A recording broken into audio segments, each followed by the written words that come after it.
Horrible Podcast Network.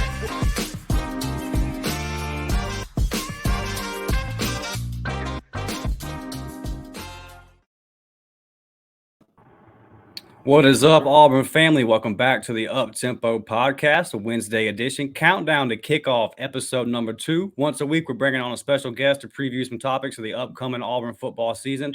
You see him right there, man. Caleb Jones from Rivals.com. We're going to talk some recruiting today, man. Recruiting edition. Caleb, how you doing, buddy? I'm doing well. How about y'all? We're fired up, man. Doing We're fired good, up to man. have you, dude. We got Big Cat on the horizon. We've got some of these commitments kind of starting to roll in. We wanted to get your thoughts, brother. Blake, you all right down there tonight? Yeah, fellas, how y'all doing? I'm hanging in here, just trying to fight through the weather down here in Mobile, Alabama. It's been sloppy down here, fellas, but we're here to talk some Auburn recruiting, and I'm excited to get it going. Yes, sir. Yes, sir. Well, Caleb, we're going to get right into it, man. Let's start off. We got the commitment this week out of Malik Blockton, the younger brother of Marcus Harris. Earlier in the week, we had the commit from DJ Barber, a guy that we've been hearing about for a long time. What do you see in these guys, man? Yeah, there's a lot of potential there. DJ Barber out of Clay Chalkville, really good, talented player. And then Malik Blockton is going to be really interesting because he can play a lot of places along the defensive line.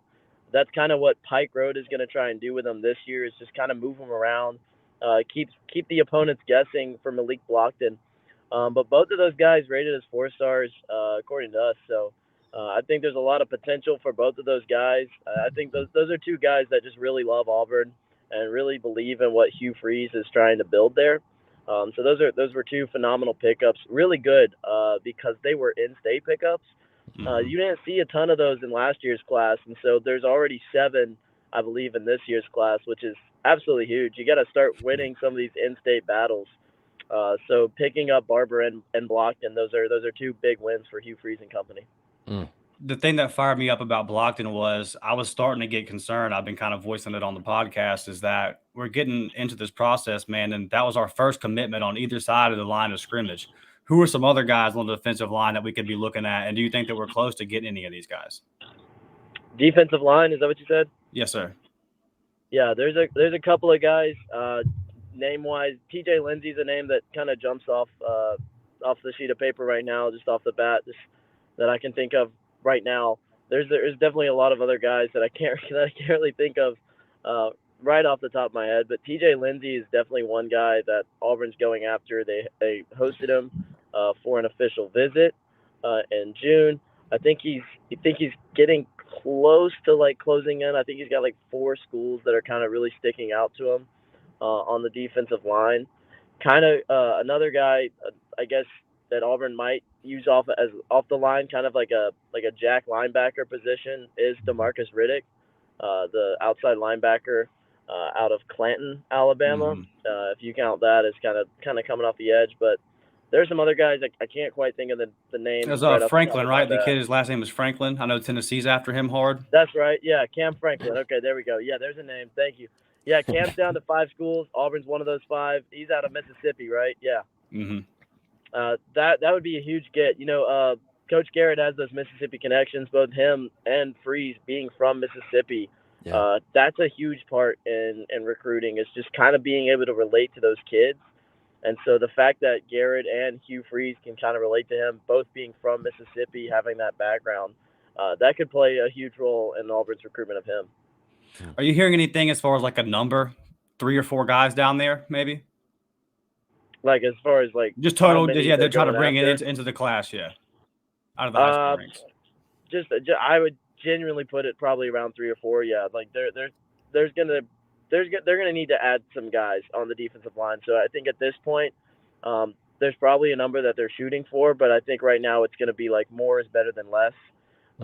Like it's gonna be, they're gonna try and probably get as many as they can right now, and see what goes from there.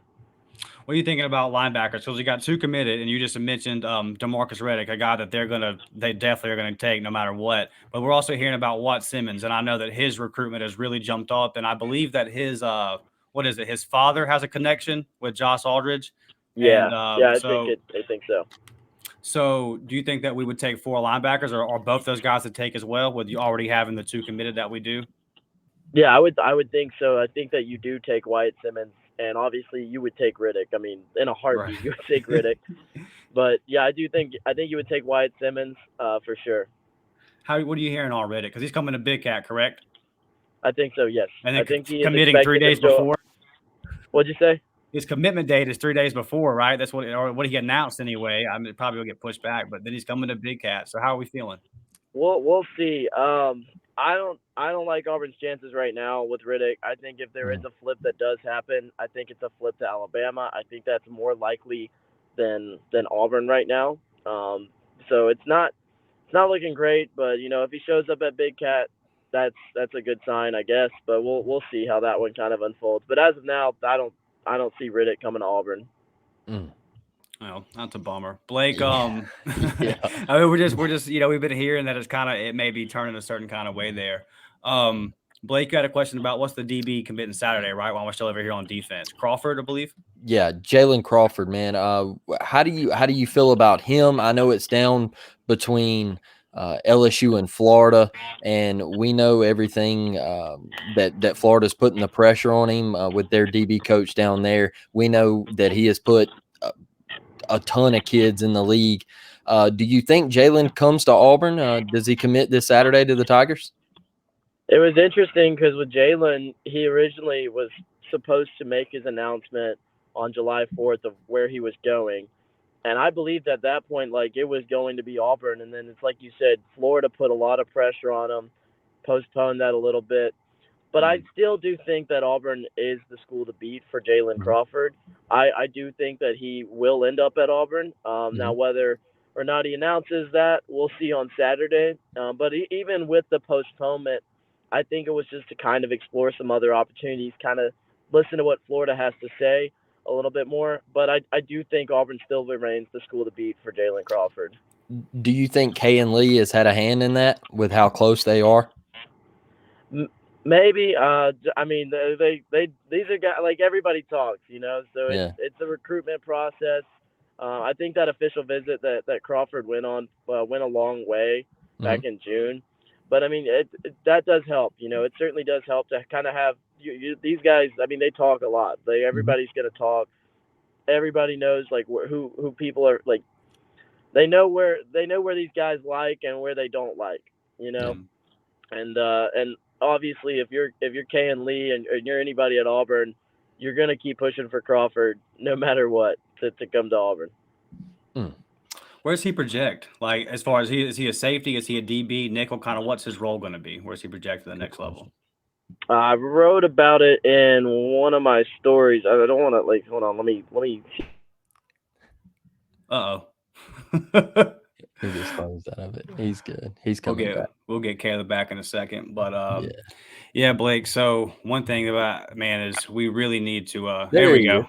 Okay, I was trying to look it up because I don't want to be wrong. I wrote about it in one of my stories. I don't remember off the top of my head, and it did take me out of this thing. So, you're good. I don't want to misspeak or anything, but I do believe he projects more as a DB than a safety. I got you. Well, yeah, hey, go check it out on Rivals.com. Caleb's got that story up. You can read all about it. You got anything else, Blake, before we switch over here to offense? Well, this is having to do with offense. Transition, baby. Yeah. So, Caleb, I wanted to ask you, with losing Cam Coleman to A&M, the kid from right there in Benjamin Russell, Malcolm Simmons, is he the guy that would possibly replace a Cam Coleman in that 2024 class? I don't think Malcolm Simmons necessarily replaces Cam Coleman because it's hard to replace a guy like Cam Coleman. Yeah. But I do think this definitely makes things more interesting with Malcolm Simmons because the way that I see it is you have Cam Coleman and Perry Thompson, right? Those are your two receivers that you really are pushing hard for, that you really want, right? Now, Cam Coleman commits to A&M. That doesn't necessarily mean it's over. Auburn's still gonna, recruit Coleman until the moment that he signs. Auburn's gonna recruit him really hard, okay? But when you do see Coleman commit to A&M, it does kind of get something going, I think, to where it's like, okay, does Simmons move up on the board now a little bit? And I think it does have a little bit of an impact on that. But another factor in Malcolm Simmons' recruitment, I think, is Perry Thompson and where he ultimately decides to go, whether that's Auburn or Alabama. It's going to be one of those two. So I think there's some outside factors when it comes to Malcolm Simmons. Caleb, I know me and Dustin, we both Perry Thompson, we're super high on him. Where does this? Oh, we lost that. Oh, he's back. He's back. I got a phone call. I declined. We're good. Okay, all right. We're both high on Perry, man. I'm from Mobile down here. I've gotten to watch him play and everything. Where do we sit with Perry, and how do you feel? And a part two to this question is, what is it going to take for Auburn to finally flip a guy of this stature from Alabama? Yeah, I like where Auburn sits with Perry Thompson right now. I do. I think they've got a lot of momentum going with him right now. Just kind of getting, as far as, getting him on campus a bunch, keeping in consistent contact with him. And I do kind of feel like things might be trending like upwards with him as far as, where he might go and how he might flip from Alabama. So, yeah, I do like kind of where Auburn sits with him right now. Man, that would be monumental for the Auburn Tigers. Dustin, you got anything over there on the offensive side of the ball? Let's say that Perry, we get out of Big Cat weekend, and he's still committed to Bama. Do we start to worry, or is it kind of the same thing with Cam Coleman? They're recruiting him to the last day anyway.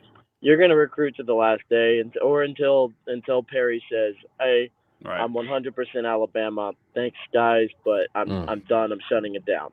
Right? That's like the last. That's the last straw. That's when you stop recruiting, is when a kid is, "Hey, I'm shutting down everything. I appreciate it." And Perry Thompson, even if he were to flip to Auburn, I'll add this: Alabama's going to do the same thing. Alabama's going to continue to try and convince him to come back to Tuscaloosa and come back to Alabama. So that's going to be one that's going to go down to signing day, I think. Even if he's committed to Alabama, even if he's committed to Auburn, it's just going to be one of those things. Do you think that's goal number one for this staff, Big Cat weekend, is come out of there with a Perry Thompson flip? I think it's high on the list. I think there's a lot. I think there's a lot of. There's going to be a lot of things that Auburn's looking to do. This is going to be a really big Cat weekend. It's probably going to be the biggest one in the most recent years as far as caliber of players that you're going to see actually on campus, and goals for what Auburn wants to kind of come out of Big Cat weekend with. Perry Thompson flip would be fantastic if Auburn were able to pull that off, I think. Get the Marcus Riddick in there as well. Just everything that Big Cat weekend is about making these kids want to go to Auburn and just try and recruit them as best as you can. Absolutely. Still zero commitments, Caleb. Zero commitments on the offensive line. I wanted to ask you specifically about a guy like Reese Baker. Just kind of, I've heard his name now for so long, and I hear different things about whether he may be kind of holding off, maybe the staff's kind of holding off. Kind of, what are you hearing on Reese Baker? What's the truth of that recruitment? And who are some guys? Because I know that one thing that I've been hearing is that it's just not as deep in these areas that Auburn would normally recruit as far as offensive linemen go. Defensive line too, but like offensive line in the state of Alabama this year, Georgia, just not as deep as it normally would be. And hell, Georgia's come in and scooped up everyone that they won anyway. Where man, I know we're kind of looking outside the box. We had kids from Hawaii coming on OVs. We've had kids from California, and I wanted to ask you about that kid's recruitment as well. Just kind of what are we looking like on this O-line, man? Because it seems like we saw Jake Thornton when he came in, crushed in the portal. We saw him flip some guys like Connor Lew, get some guys out of high school. And then here we are again in this class, still kind of scratching our heads saying, wait, I thought we had this offensive line stuff out of high school fixed. Is there a light at the end of the tunnel with this class? Yeah, I think so. There's still plenty of time, I think, to get guys that you want. Reese Baker may be a guy that you wait a little bit to kind of see what he does this season. And see how that progresses, see how the relationship progresses, see if he develops things that maybe you want him to work on or something like that, Right. But it's like you mentioned, like with this year's class not being incredibly deep, you kind of have to think outside the box a little bit. With guys like Preston Tamua, DeAndre Carter from the West Coast, and both of those guys, it's pretty impressive, I think, to get somebody from the West Coast to take an official visit to Auburn. I don't think that happened much over the last 2 years or since I've started covering recruitment, which hasn't been like incredibly long. But yeah, there's still plenty of guys left on kind of the left on the board. You know, a lot of guys that haven't made their decision yet, haven't really narrowed things down. There's still plenty of time. I don't think it's not time to hit the panic button or anything like that. And Jake Thornton, you saw him last season. He works late sometimes. You know, he has those late Yeah. nights flipping guys like Connor Liu, and Connor Liu's going to be a stud, man. Like I think this Yes. guy's going to be incredible. So it's going to be one of those where it's not time to hit the panic button just yet. There's still plenty of guys out there that Auburn can go and get. How you feeling about Bryce Kane? Because me and Blake's actually seen him play. Blake's, like you said, he's down there in Mobile. We just think that it's just hadn't played a lot of ball, right? And that he's definitely going to get that 4-star. I know he got a 4-star from another service. Do you think he's going to end up with that 4-star with y'all when it's all said and done? I can imagine so. I mean, we watched them play at the elite camp, and there were like no DBs that were able to stop this guy. He was incredibly fast. He's just incredibly agile, and he moves really good. Yeah.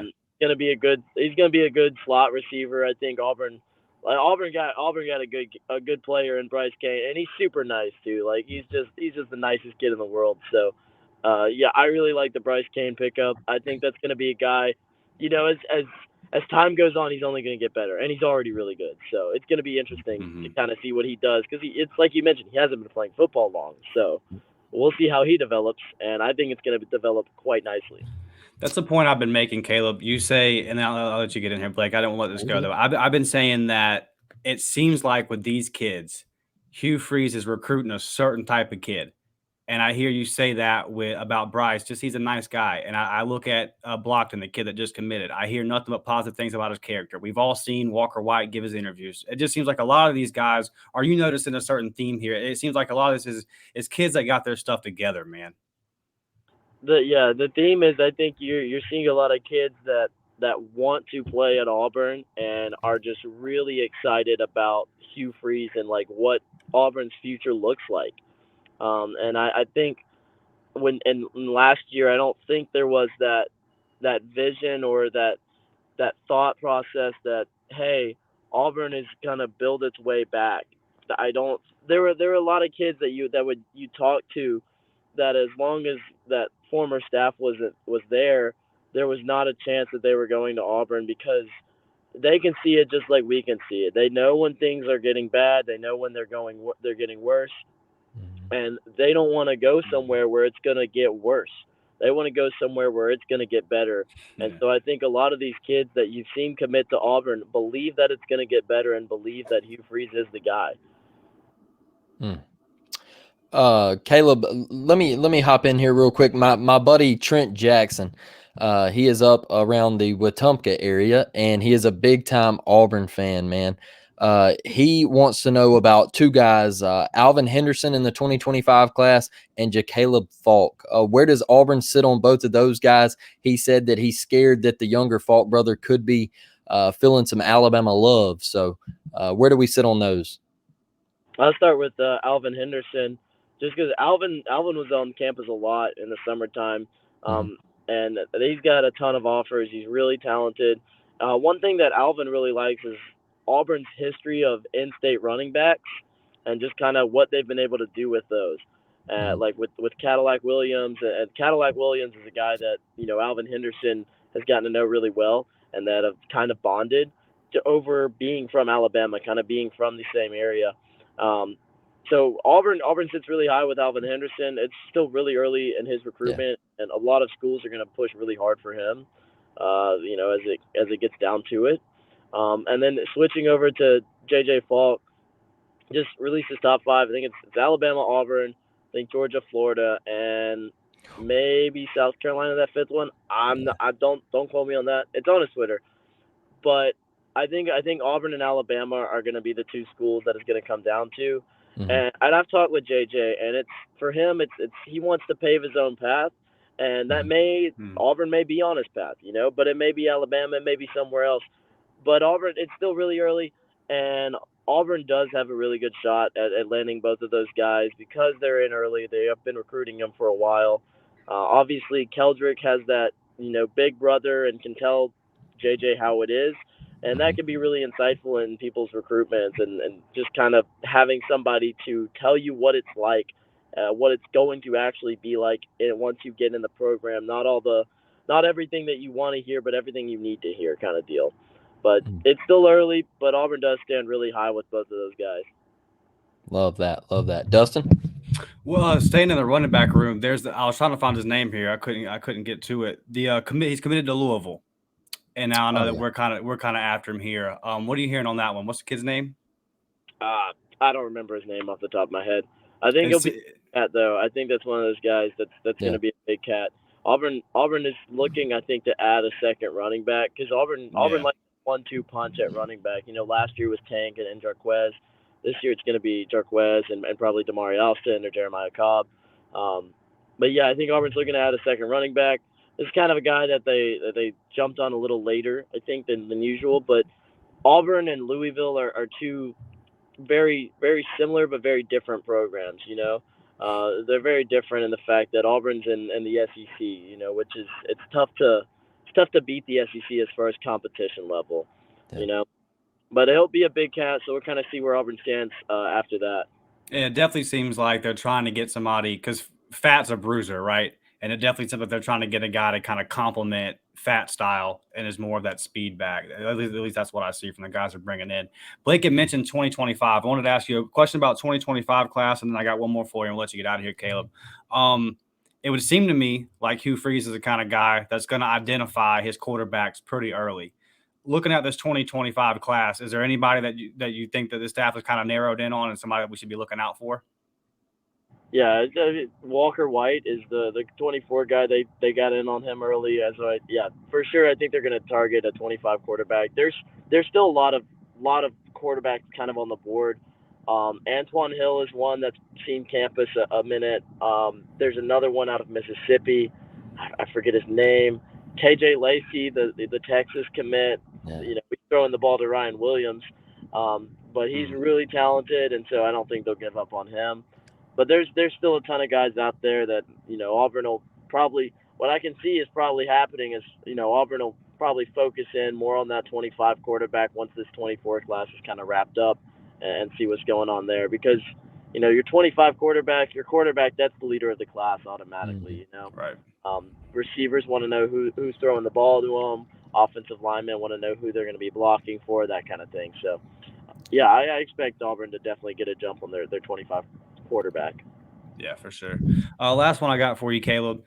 When we look back at last year, and you had kind of mentioned earlier that you haven't been doing this too long, but you've been doing it a couple of years now, so you saw what the last staff was. I'm not asking you to, crap on them or anything like that, but just kind of what is the difference that you see as far as like energy around recruiting specifically? And then one thing I know that the staff took so much heat for last year was the in-season recruiting strategy. We all know by now that the coordinators had to stay in Auburn on Friday for meetings. They weren't allowed to go out on the road, whatever that whole situation was. What do you think it's going to look like this year in the season? Because it's not going to turn down at all, right? Like they're going to be at these games Friday night. They're going to be getting, they're going to be hustling. So what do you think that looks like? Just a Hugh Freeze-led recruiting, I guess, push in the season. What will that look like going forward? Yeah, one thing we've already seen Hugh Freeze do is just be present and just really communicate that he wants these kids to play for Auburn. And the last staff, I don't think Brian Harsin did a very good job of being present, just making himself known and making himself like active in these kids' recruitment and actively, taking calls from them whenever they needed it.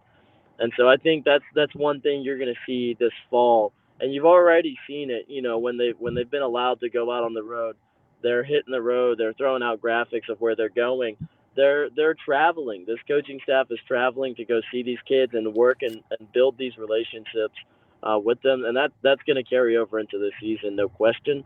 As far as going out and then watching these kids play and just being there. I think it's so important that these kids see these coaches at their games. you look up in the stands and you see, Coach Freeze there, or a coordinator or whoever your primary recruiting guy is. It shows that, hey, he cares enough about me to come to my game and spend his Friday night, even though they have an 11 a.m. kickoff the next Right. morning. But he drove the 2 hours to come watch me play. It means so much to these kids, and it's such an important part of recruiting is being present and being active. And I think that's been the main difference between the last staff and this staff is just how active they've been as far as making these kids feel like a priority and not necessarily like, hey, we want kids that want to play for Auburn, but we also want kids that we want to play for Auburn, Mm-hmm. Yeah, 100%. Caleb, one last question before we do let you get out of here, man. Is like I said, I'm from Mobile. The best player in the state of Alabama is right here at Saraland in that 25 class, man. Do you think there is any shot Auburn still has a chance with Ryan Williams? Yeah, I think there's a shot for sure. Okay. I think with the 25 class, it's so early on, and recruiting is changing so much, especially nowadays. There's absolutely always a shot. I think with a 25 at this point, you can get in, you can recruit. Now, is it a slim shot? Maybe. Is it a long shot? Sure, why not? We'll say it is for now. But there is definitely still a chance, and you're never gonna stop recruiting a guy like Ryan Williams. Yeah. Because of how talented he is, and you've seen him at Mobile, and Yep. it's crazy how good he is. So you can't stop recruiting him. They're not gonna stop recruiting him. There's absolutely a shot that they could pull off a flip at some point.